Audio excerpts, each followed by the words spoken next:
La pire chose, Gesta Iman elle fait une découverte désastreuse. En 2016, la vie de Gesta Iman a changé de bien des manières.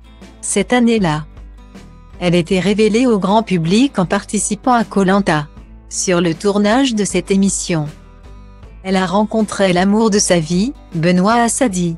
Et ces deux-là n'auront pas perdu de temps pour concrétiser leur amour par un mariage et les naissances de leurs deux enfants. Ils ont en effet accueilli leur fils de façon rapprochée, Julian, 3 ans, et Adrian, bientôt 2 ans.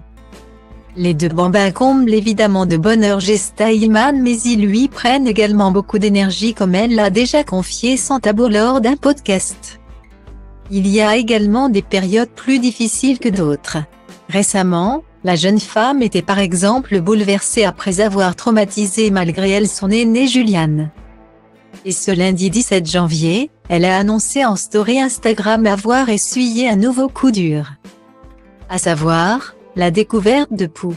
Il m'est arrivé la pire chose que j'appréhendais depuis l'école de Julian, a-t-elle écrit sur une vidéo où elle dévoile la petite bête trouvée dans ses cheveux. Gesta Iman est ensuite apparue face caméra, les cheveux attachés et couverts d'un produit spécial pour exterminer les poux qui s'y cachent. Voilà, je viens de traiter mes cheveux, je suis en train de lancer des machines avec tous les draps, tous les coussins, et à 16h30 je vais chercher les garçons et je vais les traiter aussi, a-t-elle annoncé. Et de poursuivre, je sais que ça vient de Julian parce que ça fait quelques jours qu'il me dit que ça le gratte. On a vu que les poux étaient de retour. J'avais regardé toute sa tête et je n'avais rien trouvé, mais finalement bon, ça coïncide. Du coup, on va tous se traiter. Quelques heures plus tard, et après plusieurs shampoings, Gesta Iman était heureuse de confier s'être débarrassée des poux et des landes qu'il avait prises pour cible.